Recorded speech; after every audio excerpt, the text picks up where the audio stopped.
1 Reis, capítulo 18, eu estava lendo a palavra e Deus falou meu coração sobre esse texto. Quero trabalhar nele com você nessa noite. 1 Reis, capítulo 18, do verso 16 em diante. Vou ler aqui o texto e você vai olhando, acompanhando na sua Bíblia. O texto diz assim: Então Obadias dirigiu-se a Acabe, passou-lhe a informação e Acabe foi ao encontro de Elias. Quando viu Elias, disse-lhe: É você mesmo, perturbador de Israel? Não tenho perturbado Israel, Elias respondeu, mas você e a família do seu pai têm. Vocês abandonaram os mandamentos do Senhor e seguiram os Baalins. Agora convoque todo o povo de Israel para encontrar-se comigo no Monte Carmelo e traga os 450 profetas de Baal e os 400 profetas de Azerá, que comem à mesa de Jezabel. Acabe convocou então todo Israel e reuniu os profetas no Monte Carmelo.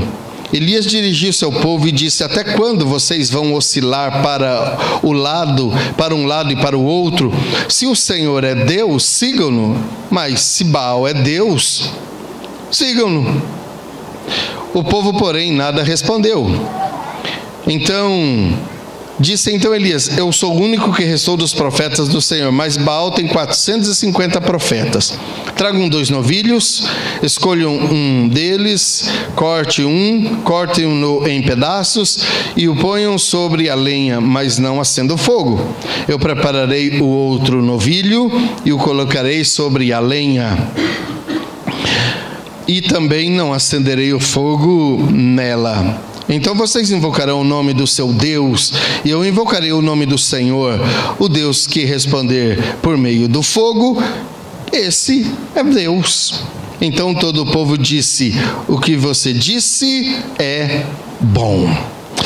Senhor, nós clamamos a Ti nesta hora e pedimos que o Senhor fale conosco por meio da Tua palavra.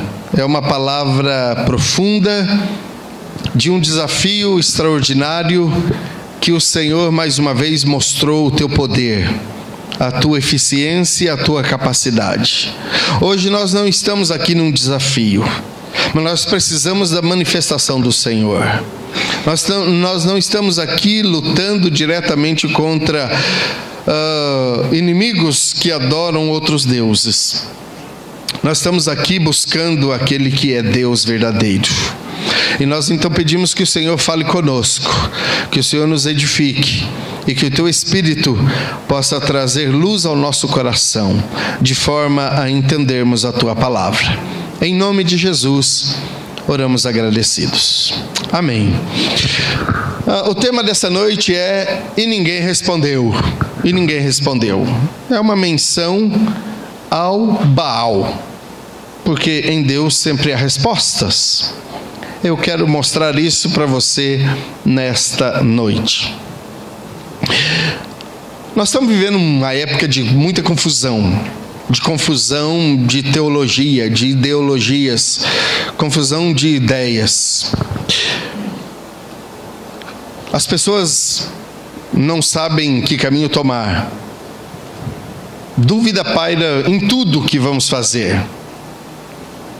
Além daquela dúvida comum das mulheres de qual roupa colocar, né, que isso é eterno, isso parece que não acaba nunca. Além desta, agora acontecem as outras dúvidas em tudo. Vivemos num mundo assim. Não sabemos bem o que fazermos, ou as pessoas não sabem o que fazer. Nessa hora é comum recorrer a algum tipo de divindade. É nessa hora que as pessoas se apegam aos seus deuses, ou aquilo que ele crê, ou naquilo que ele crê. Nesse texto há um episódio muito interessante. O profeta Elias, que era declaradamente o profeta do Deus vivo, do Senhor, estava longe da classe dos profetas, o profeta Elias, o profeta Eliseu, eles eram chamados de profetas de ação.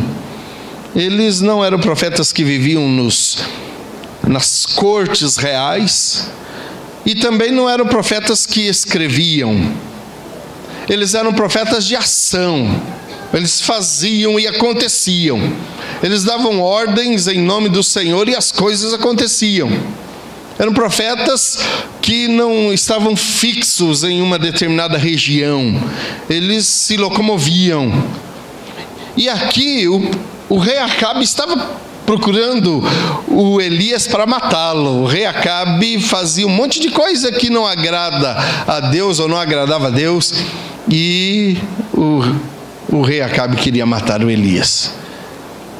Mas aqui ele encontra um dos servos do rei e diz: olha, avisa o rei que eu quero conversar com ele. Ele falou: mas meu senhor, como é que eu faço? Se eu chego para o rei e digo: ó, o Elias estava ali, encontrei com ele, conversei com ele, e aí o rei vem e o Espírito te levou para outro lugar, como é que funciona isso? Ele vai me matar. Ele disse: pode avisar o rei que eu vou esperá-lo. E no tempo marcado, na hora certa, lá estava o rei Acabe, lá estava o profeta Elias. E o rei diz: você é um perturbador. E o profeta diz: eu não sou perturbador, perturbador é você e a sua família, porque vocês estão fora do caminho do Senhor. Olha, fica aí uma orientação já para nós. Qualquer um que está fora da vontade de Deus e fazendo aquilo que Deus não se agrada é um agitador do povo de Deus. E o profeta Elias disse assim: vamos combinar umas coisas aqui. Você diz e adora o seu Deus e defende o seu Deus. Eu defendo o meu Deus, sou profeta do Senhor. Vamos fazer uma prova. Vamos preparar uma batalha de deuses aqui. Vamos combinar um desafio. Escolham novilhos, holocaustos ou ofertas, 2. Vocês pegam um, eu pego o outro. Colocamos as coisas sobre o altar, as peças do animal, e vamos clamar aos nossos deuses. O Deus que quer responder com fogo, esse Deus é Deus verdadeiro. Acabe achou bom, falou com os profetas de Baal, 450, mais os outros 400 profetas da conhecida mulher do Baal. 950 pessoas contra um, 850 pessoas contra um. Estava bom, né? Era justo. Um número tranquilo, né? 1 contra 850, tá bom. Vamos orar. E o Elias, como nobre que era e sabendo o que estava fazendo, disse: vocês começam. Vamos lá. Tudo preparado, eles aceitaram o desafio. No tempo certo, na hora certa, a coisa acontece. Primeiro eu quero explicar para você quem é o Baal. Eu ia colocar uma foto, mas ele é tão feio. É tão feio. A imagem do Deus Baal é tão feia. É um bicho, meio homem, meio cabeça de boi. É um monstro. E eu falei: não vou dar o desgosto dos meus irmãos ouvirem essa aberração aqui. Então por isso eu preferi não colocar uma imagem aqui. Mas veja só, o Deus Baal era conhecido como Deus adorado pelos cananeus e pelos fenícios. Baal significa o Senhor que deliberou sobre os altos deuses, montados sobre o santo monte do céu. Este é o significado do Baal. Baal, então, significa o Senhor que deliberou sobre... O Senhor aqui não é Deus, é o Senhor, aquele que é soberano, que delibera sobre os altos deuses montados sobre o santo monte do céu. Baal era principalmente um deus do sol, da chuva, dos trovões, da fertilidade e da agricultura. Ele era um deus assim, adorado por um monte de gente. A família do rei Acabe tinha incentivado o culto a Baal durante todo o tempo do reinado dele. Os filhos continuaram esse incentivo. Nesse episódio não significa que o culto a Baal tenha terminado. Esses profetas de Baal morreram, mas o culto a Baal continuou depois. E nós podemos encontrar no nosso tempo, nos nossos dias, ainda resquícios do culto a Baal com outra roupagem. Ainda se adora Baal hoje, aqui no nosso país, inclusive, só que com outras nomenclaturas. Isso é muito comum. Só para você ter ideia, aquelas imagens que encontramos por aí de uma mulher segurando uma criança, e boa parte dos deuses de algumas religiões ou das divindades de algumas religiões possuem essas figuras de mulheres segurando seus filhos. Pensa-se que essas coisas acontecem ou aconteceram a partir do nascimento da igreja. Isso não é verdade. Esse tipo de adoração remonta a tempos muito antigos. Desde a Babilônia já se havia a adoração à mulher e ao filho. Satanás é muito esperto. E ele começa a fazer vínculos com fatos e acontecimentos da história e coloca isso como se fosse atos de algumas divindades conhecidas pela história toda. E as pessoas, de forma sem conhecer, desconhecendo as verdades, acabam adorando essas coisas. E aqui o Baal estava sendo adorado e era fervorosamente adorado, tinha templo e tudo mais. Mas ninguém respondeu. No versículo 6, vamos lá. Em primeiro lugar, não houve uma resposta emocional. É muito provável, é muito possível que em algum momento da sua vida de adorador de Deus, você já tenha se emocionado. Por mais durão que você seja, durão no sentido de, não de insensível, mas de pessoa assim que na sua formação, na sua constituição biológica, fisiológica, você às vezes não é muito inclinado à emoção, você não é uma pessoa... É até possível ouvir de algumas pessoas, eu já ouvi pessoas dizendo: eu nunca chorei, eu não me lembro de nunca ter chorado na minha vida.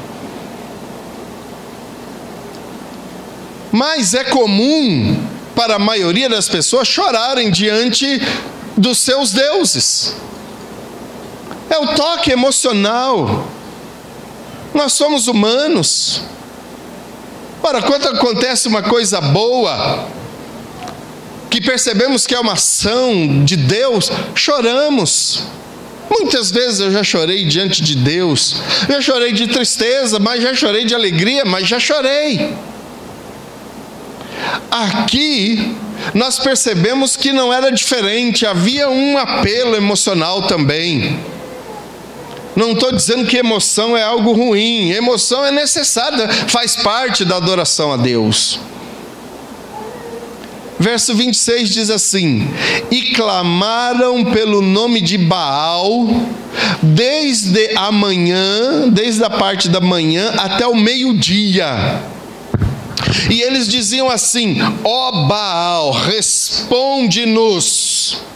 Gritavam e dançavam em volta do altar que haviam feito. Versículo 28. E então passaram a gritar ainda mais alto. Há um erro aqui, há um equívoco aqui nesse texto, de se pensar que nós conquistamos as nossas vitórias espirituais na gritaria. O texto diz aqui que eles gritavam, e quando Elias instigou-os, dizendo: oh, será que Baal não está ouvindo? Por que não está acontecendo nada? Não acendeu nada ainda. E o texto no verso 28 diz: eles começaram a gritar ainda mais alto. Será que é pela gritaria que nós conseguimos o contato com Deus? Será que é por meio da gritaria que nós tocamos o coração de Deus ou os ouvidos de Deus, pela intensidade do barulho que fazemos? Às vezes isso é ensinado por aí, que é preciso gritar e fazer barulho e espancar o púlpito e virar e dançar e virar piruleta e rodar.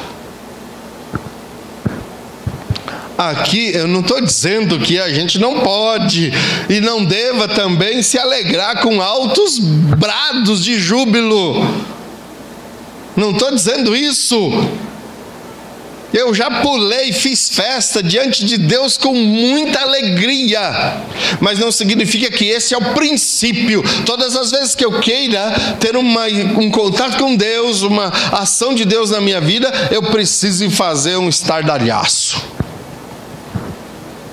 Hoje em dia está meio na moda isso, as pessoas rodam e parecem peão, uns coisas esquisitas. O povo aqui fez isso. Mas o texto diz que ninguém respondeu. Eles gritavam, dançavam, sapateavam, viravam piruleta, e tocavam tambor e nada. Ninguém respondeu. O texto diz: ninguém respondeu, ninguém deu atenção. E quando fala ninguém, é o Deus deles. O Deus dele não fez nada e não deu atenção. Mas eu quero te levar, olhando para o outro lado, que Deus responde ao nosso clamor emocional também. Ele se importa conosco, com as nossas angústias, com as nossas tristezas, se estamos buscando quebrantado, com o coração sangrando, ou se estamos buscando o Senhor com júbilo, com festa. Deus atenta para o seu povo, seja qual for a situação. Se é um momento de angústia, Ele atenta. Se é júbilo, Ele atenta, Ele ouve, Ele responde. Deus é bom, aleluias. Verso 36, aí nós vamos ver a ação do Elias aqui. O Elias já preparou o sacrifício, e veja o que aconteceu.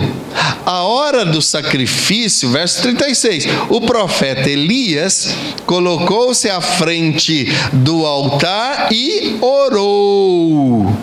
Verso 39, quando Elias orou, o fogo caiu. Verso 39, em consequência do agir de Deus, diante da operação de Deus, diz assim: quando o povo viu isso, todos caíram prostrados e fizeram o quê? Gritaram o quê? O Senhor é Deus, o Senhor é Deus. Portanto, essas teologias de que não pode fazer barulho também na igreja, não é bem por aí. Podemos festejar diante de Deus, mas quando estamos fazendo isso, glorificando a Deus, Deus responde sim. O Baal não respondeu, porque ele não é Deus, mas o nosso Deus é vivo e poderoso. Ele agiu, Ele operou, Ele derramou poder, Ele enviou fogo.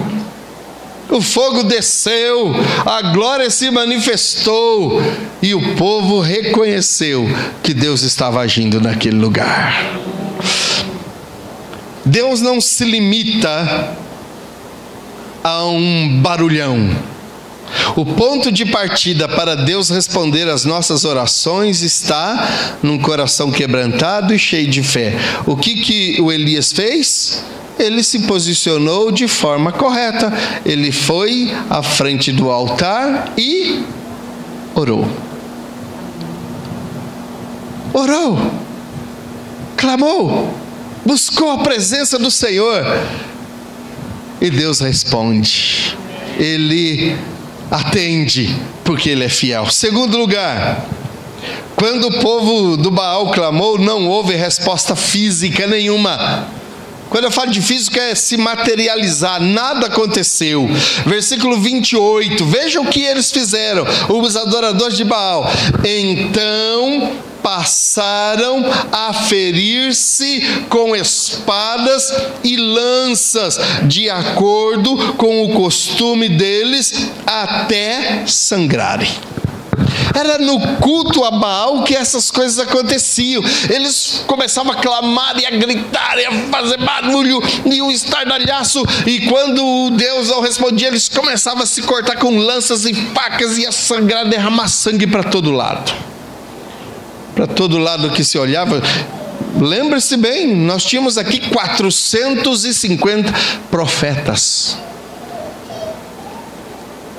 400 de Baal e 450 da Azerá. Se cortando, se machucando. 450 e mais 400.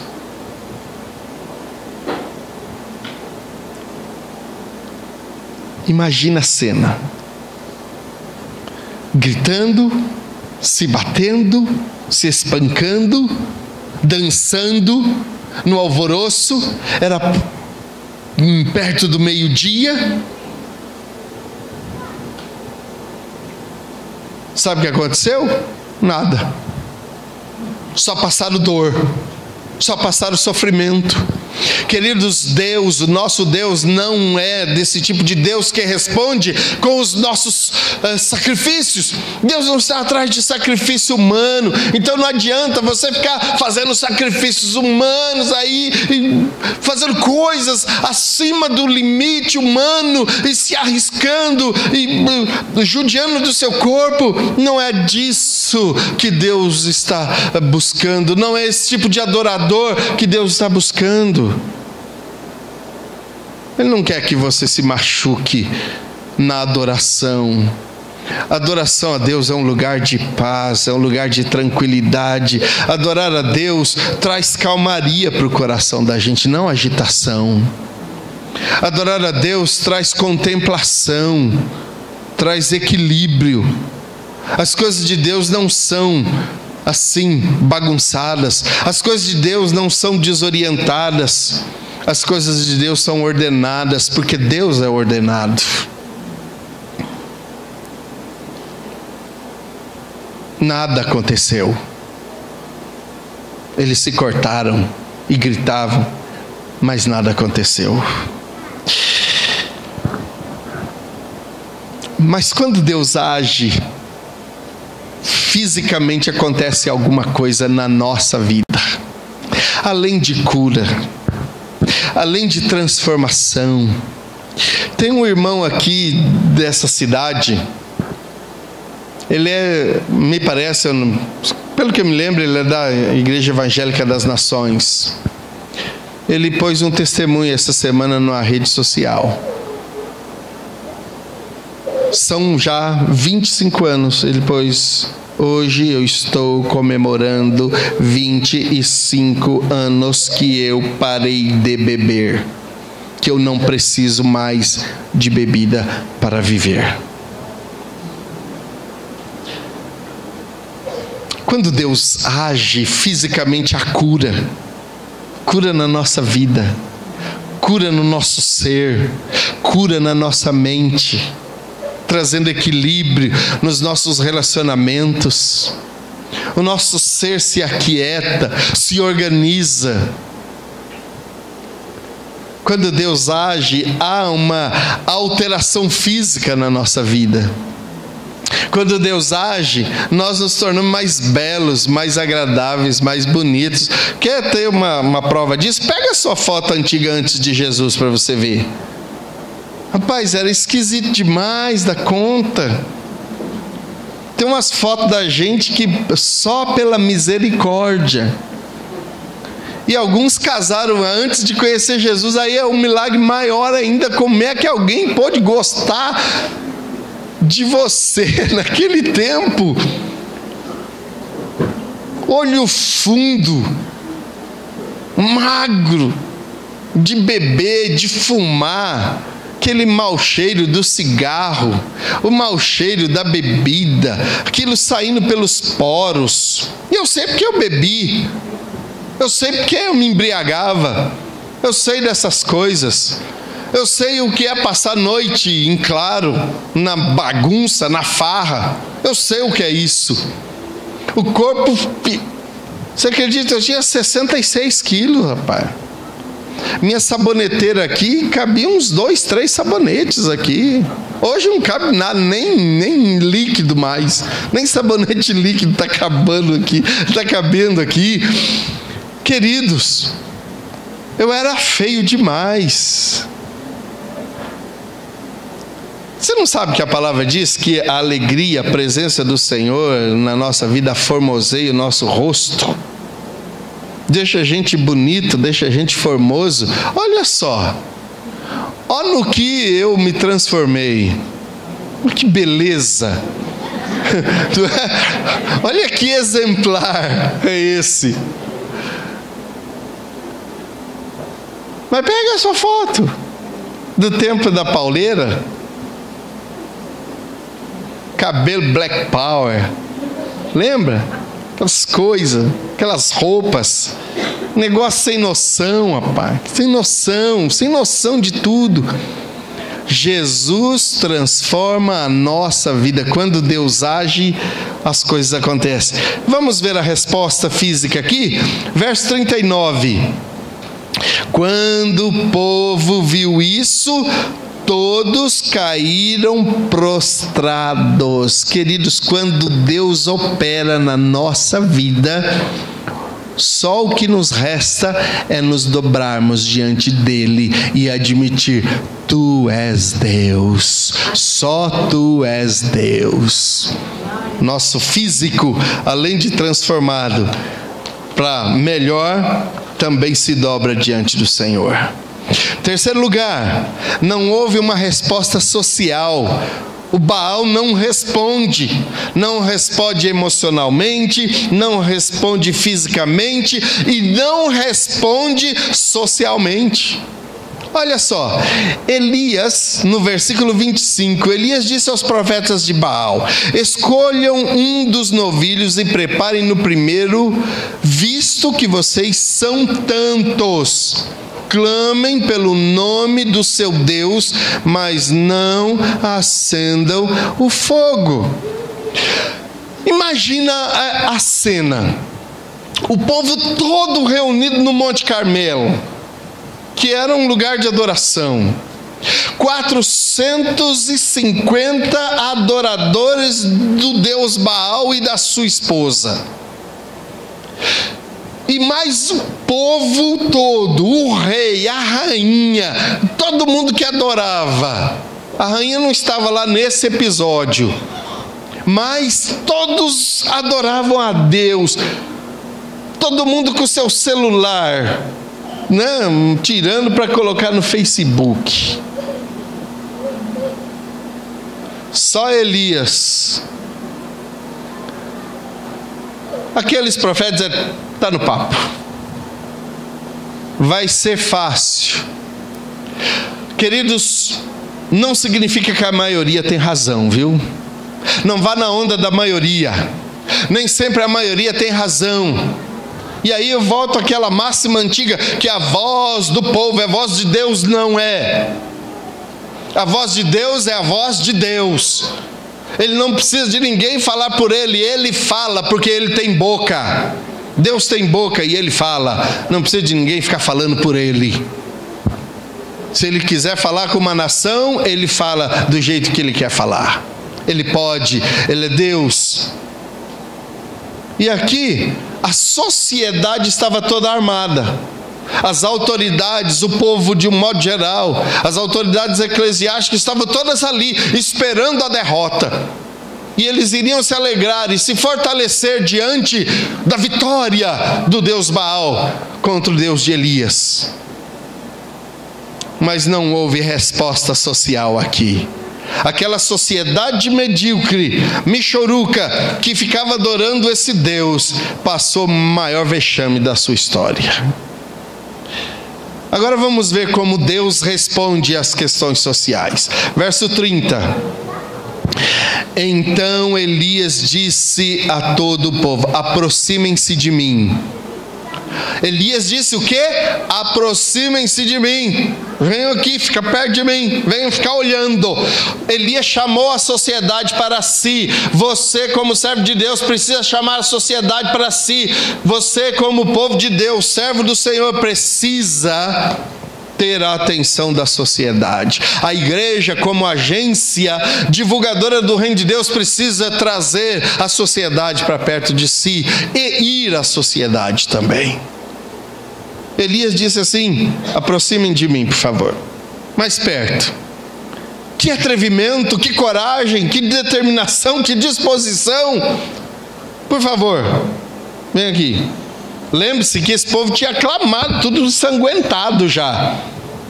Elias falou: chega aqui, por favor. Mais perto, mais perto, mais perto. Todo mundo aí, está todo mundo vendo? Estamos. O que Elias fez? Primeiro, reparou o altar do Senhor que estava em ruínas. Quer ver uma sociedade transformada? Quer ver a sua família transformada? Restaure o altar do Senhor na sua vida, na sua casa. Restaure o altar. Organize a sua vida de adorador do Senhor na sua casa. Põe a sua casa em ordem. Leve Deus para a sua casa. Arrume as coisas, coloque tudo no seu devido lugar. Faça o que tenha que fazer. Frequente os cultos, vá à igreja. Irmã Beralice foi a Andradina essa semana e na volta ela me deu uma notícia muito boa, que uma neta do meu irmão está indo na igreja. Neta, desse tamanho. Está indo na igreja. E evidentemente eu me alegrei muito, porque isso é resposta de oração. E eu creio que essa pequena menina vai levar alguns da minha família para Cristo. Quando as coisas apertam lá na minha família, para quem que eles ligam? Para o Vandir. Para o Vandir orar. Quando a coisa estoura lá, ele liga para quem? Para o Vandirzinho orar. Por que é Vandirzinho? Porque tem um tio que chama Vandir. Então, para não fazer confusão, eu sou Vandirzinho na minha família. Manda mensagem. Ora aí, tá feio o negócio. Eu oro? Claro que eu oro. Elias disse: por favor, se aproxime. Veja que as coisas de Deus são feitas às claras, à vista do povo.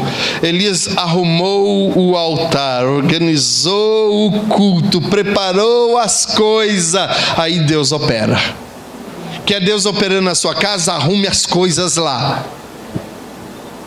Tire rato, barata, morcego, percevejo, tire as impurezas, imundícias, revista pornográfica, tire ídolos, imagens, tire as coisas que te fazem mal lá. Jogue fora. Aquilo que não agrada a Deus, aquilo que não serve para Deus. E Deus se manifestará na sua casa. Foi isso que Elias fez, restaurou o altar. E aí ele orou, ele simplesmente orou, ele não pulou, não fez barulho, ele diz: ó Deus, manifesta e mostra que o Senhor existe. Pronto, faça assim. Quer ver o agir de Deus? Organiza o altar e as coisas acontecem. Mudanças sociais vão acontecer enquanto você estiver servindo a Deus com alegria. Quarto e último. Quando o povo do Baal clamou, não houve resposta espiritual, não houve resposta emocional, não houve resposta física, não houve resposta social e também não houve resposta espiritual. No versículo 29, o texto diz: passou o meio-dia e eles continuaram profetizando em transe até a hora do sacrifício da tarde. Aquela suposta divindade não respondeu emocional, não respondeu físico, não respondeu social, não respondeu espiritual, simplesmente porque não era Deus. Era um nome que as pessoas adoravam e vai continuar não respondendo. Quem não é Deus não responde. E eles ficaram lá, profetizando em transe. Agora vamos ver a resposta de Deus. O texto diz assim: então o fogo do Senhor caiu e queimou completamente o holocausto, a lenha, as pedras e o chão, e também secou totalmente a água na vala ou na valeta. Você conhece a história? Elias arrumou altar, pôs o sacrifício, a oferta, falou: agora despeja água. Despejaram água. Fez uma valeta em volta, que era para juntar bastante água. Coloca mais água, um pouquinho mais de água. Molha tudo, molha o sacrifício. Veja que Elias estava dificultando bastante para Deus aqui. Se fosse a gente, ia colocar um pouquinho de gasolina, né? Uma estopinha, para ajudar Deus, porque o homem tem mania de tentar ajudar Deus, achando que Deus precisa da nossa ajuda. Elias sabia quem era o Deus dele, por isso ele falou: o milagre aqui vai ser grande, a coisa vai ser extraordinária, então eu vou dificultar ao máximo, para que quando acontecer, seja assim extraordinário, ninguém tenha dúvida. Joga água, mais água, mais água, mais água, mais água, um pouquinho mais de água, mais água. Encharcou tudo, está tudo molhado. Vocês estão vendo? Tá bom, então pronto. Senhor, disse o Elias, mostra que tu és Deus. E que esse povo precisa reconhecer que o Senhor é o único Deus vivo. O texto diz: o fogo do Senhor caiu, queimou completamente o holocausto. Veja só, o sacrifício que estava em cima da lenha, a lenha, as pedras do altar, o chão, e secou a água da terra. Veja que Deus alcança as camadas. Deus não é um Deus de superficialidade. Ele não age só numa área da nossa vida. Ele poderia simplesmente queimar o holocausto e pronto. Tá bom. Já acendeu. Não precisava provar mais nada. Mas Deus sabia que precisava agir para que ninguém tivesse dúvida. Queimou o sacrifício, além embaixo, as pedras, o chão e a água que estava no buraco.